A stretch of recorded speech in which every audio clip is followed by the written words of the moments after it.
Gauss-Jordan elimination is almost the same as Gaussian elimination, except now, instead of just stopping at row echelon form, we're going to stop when we get to reduced row echelon form.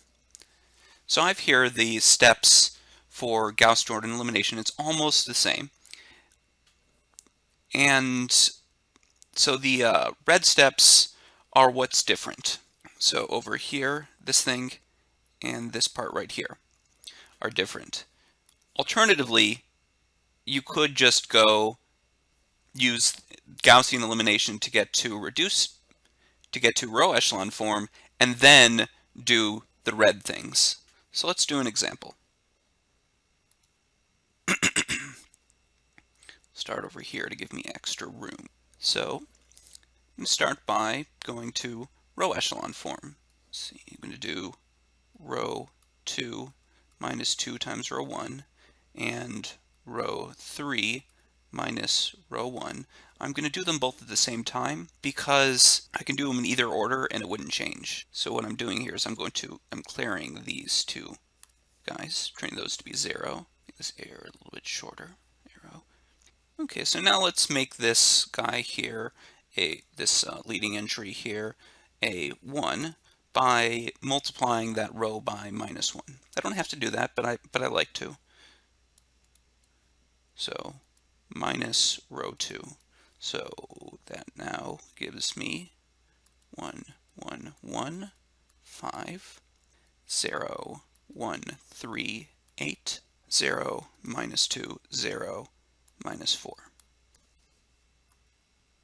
So now let's use this 1 to clear the minus 2. So what I can do is row 3 plus 2, row 2. And then this guy becomes, well, I didn't operate or use row 1, so that stays the same. I used but did not operate on row 2. And I used and operated on row 3, and this becomes 0. Negative 2 plus 2 is 0. Good, that's what I wanted. 0 plus 2 times 3 is 6. Negative 4 plus 16 is 12. And now we're in row echelon form. So this is row echelon form. So we need to now go to reduced row echelon form. Over here, there's already zeros below and there's nothing above it. So we need to focus now on this guy right there. So we need to clear this. We need to turn that into a 0. And we can do that by doing row 1 minus row 2. So I'm replacing row 1 with row 1 minus row 2. That's going to be 1, 0. 1 minus 3 is negative 2. 5 minus 8 is negative 3. And then I did not operate on the other two rows, so they stay the same. All right, so now we need to turn this 6 into a 1. We can do that by dividing row 3 by 6.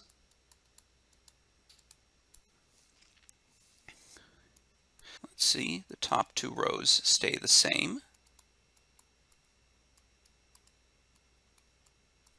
The bottom row is now 0, 0, 1, 2. Let's make this vertical bar a little bit longer because I want to. And now we need to clear 3 and the minus 2. We can do those at once since those operations won't affect one another.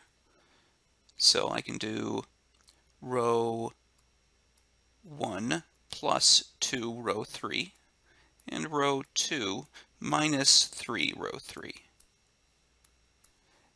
This will now give me 1, 0, 0.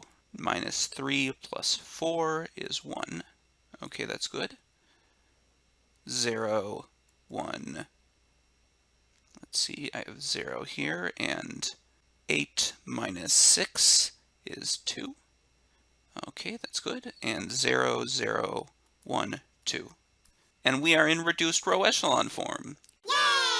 So if we had been solving a system, namely the system associated to this augmented matrix, we would end up with the system x equals 1, y equals 2, z equals 2. Oh, that's already done. So our solution, if we were doing it like that, would be 1, 2, 2.